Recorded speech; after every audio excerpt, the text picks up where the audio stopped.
Hey, it's Hunt. You found Hunt on Saints. We're talking black and gold football. Do us a favor. Hit the like button, share your comments below, and hit that subscription button so you can get all of our content. Enjoy. Yesterday, I kind of gave you my thoughts on the New Orleans Saints preseason debut on Saturday. I didn't think a ton of meat on that bone, no overreactions to be had, but kind of gave you some thumbnails on what we saw back on Saturday night. Dennis Allen met with the media yesterday on an off day before the Saints got back to work today, and he gave his thoughts on the first preseason game after watching the film. I think after going back and looking at the tape, I thought there was a number of things that we did well. There's certainly a lot of things that we've got to improve on. I don't think anybody had any false notion about there's going to be a transition offensively, with a new scheme, some new players, new play caller. I mean, all those things are just part of the reality of when you have that much turnover. And so did we execute at the level that we wanted to on every play? No. But yet, to me, that's your first shot out. And, hopefully as we continue to go, that, the next time we get an opportunity to go out there and play under the lights, we'll be better in that situation. Woo! That's some coach speak for you right there, DA. Did we do some good things? Sure. Did we do some not so good things? Sure. First time out there, we'll keep working and get back out there. Not much to that soundbite from DA. But he did say there were going to be some tough meetings and things that had to be coached moving forward into this week. Today there were some tough meetings. Guys had to kind of come in with some thick skin and be able to accept the coaching. The good thing about our guys is I think they were able to do that and understand the corrections that we need to have made, and we started on that process today. So they'll start on that process today. However, they will not have the week that they plan to have with the San Francisco 49ers, as it was concluded yesterday that San Francisco is just not healthy enough to go through joint practices with the Saints. I think most people suggest that that's the most beneficial thing you can do during training camp is to go through these joint practices, because oftentimes there's nobody playing in the preseason games, and these are probably your best opportunities to get some good-on-good reps against a different color jersey, against somebody that you don't play against every single day, and the Saints won't get that opportunity against San Francisco. I kind of thought it was a bummer, but I was curious what Dennis Allen would think about it just in terms of getting the team ready for the season. I mean, obviously we're gonna be practicing against ourselves, for the next 4 days, and I think we'll probably take some of that planned work that we had against the 49ers and we'll take the skeleton of that and just utilize that to work against ourselves. But I really hadn't put any thought into how that affects anything else other than that. But the question is, are you disappointed that you can't go out there and practice against the 49ers?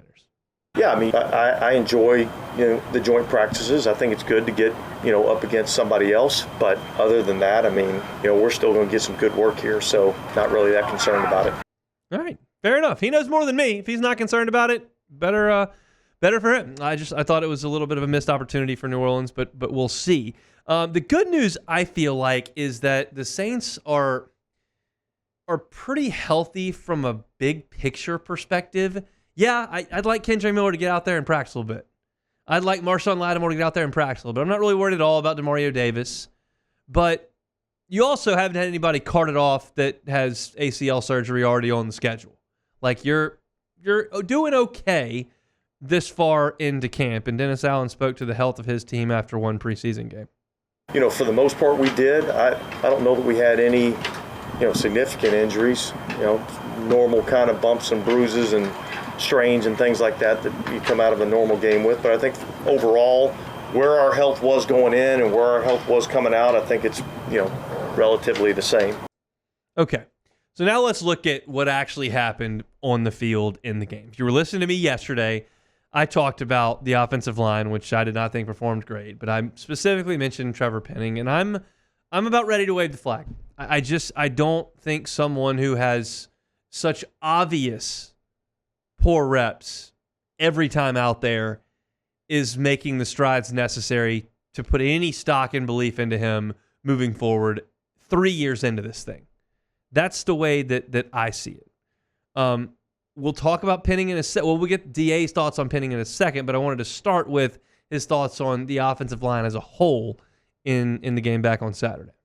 I thought the first play of the game looked like what I wanted to look like. I thought that was an outside zone where we got movement, we got push. I thought Alvin did a great job on his track, hitting it, and then one cut running. So, that looked like what I anticipate things looking like. I don't think the consistency was where we needed to be. I think there's some things that we got to keep working on in terms of protection. But, I think it looked like a first preseason game with a bunch of new pieces. And he's talking about that first snap, that first outside zone. That's the only one they ran the whole time. We talked to Sean Fazan yesterday. They've been running outside zone for 2.5 weeks in Irvine. Outside zone, outside zone, outside zone.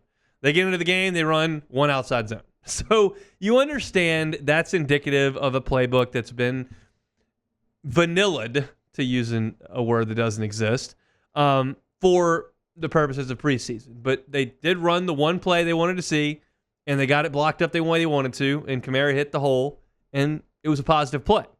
But they didn't really do anything else that they generally do in terms of motions, in terms of the run game, in terms of actual game plan that we're going to see from the Saints in that game. And that's not shocking. It kind of is what it is. But that doesn't change, to me, the fact that even it's just in simple pass rush sets, Trevor Penning seems to miss far too often. He may not even miss more than he hits, but he misses too often. And Dennis Allen spoke to the lapses in technique. I saw some things that I hadn't necessarily seen out here every day in practice from a technique and fundamental standpoint. Yeah, and so I think that's the key is for all of these guys, and in particular, guys that are trying to establish themselves, is like you see these things out here at practice, and you see the fundamentals, you see the technique, you see the improvement, and then you want to make sure that you're able to kind of see the same thing in the stadium, under the lights, all those kinds of things. So I chalk it up really to a first preseason game, and let's see how we improve from here. That sounds fine, but the fact of the matter is that you're not going against a first-team All-Pro. You're not going up against a Pro Bowler. You're not out there for 4 quarters. Trevor Penning was asked to play a quarter of football, and we saw too many lapses. And it would be one thing if you saw something in this preseason game that you hadn't seen in practices, and he was a rookie. If this was Taliese Fuanga, well, yeah, he had a couple bad reps. That's all right. Big, physical, good feet. He'll be fine. He's learning. Trevor Penning is kind of still learning, but really not. Trevor Penning's been on this team for 3 years. It's time to be a consistent pro and starter in the NFL. And I just don't know if anybody feels like he is that at this point. And at this point in his career, both in terms of age and in terms of years in the league, he should be nearing I don't want to say finished product, but kind of a finished product. Certainly you can improve from age 23 on. But if you don't improve really any, by my eye, in 2 years, what makes me think the next 3 are going to have some sort of light bulb coming on moment? I just don't have it. If there was a hold here or there, or he jumped off sides, or something that was just so easily correctable, then I'd probably tend to sweep it under the rug. I just told you I didn't think there were a lot of takeaways from the preseason game. I'm very capable of sweeping preseason football under the rug. But year 3 preseason football from a first-round pick who's already been demoted from one position to another and already has bad reps in 1 quarter of football, that's just tough for me to reconcile, put together, and determine there's a pot of gold at the end of this rainbow. There's not. I'm thrilled to ask Sharif about this in the second hour, and we'll get his thoughts. And I think it's fine if they want to put Trevor Penning out there at right tackle again in the preseason game this weekend. But truth be told, if it doesn't go well this weekend, I'm putting somebody else out there in the 3rd preseason game to get a look. I have to. You have to have a contingency plan for Trevor Penning. You didn't really have one last year, and you kind of created one out of thin air by signing guys off the street. I'd really prefer not to do that this time around. Maybe find somebody that's in your camp or is in somebody else's camp right now that can come in and play that's not getting off the bus in December. But I just don't think I'm ready to tell you that Trevor Penning's going to be a good player in the NFL. I don't see it at this point. So we'll see. Hey, it's Hunt. Thanks for watching Hunt on Saints. Before you leave, help us out a little bit. Hit that like button. Leave your comments in the section below. and hit that subscribe button so you get all our content right here from Hunt on Saints. We'll see you next time.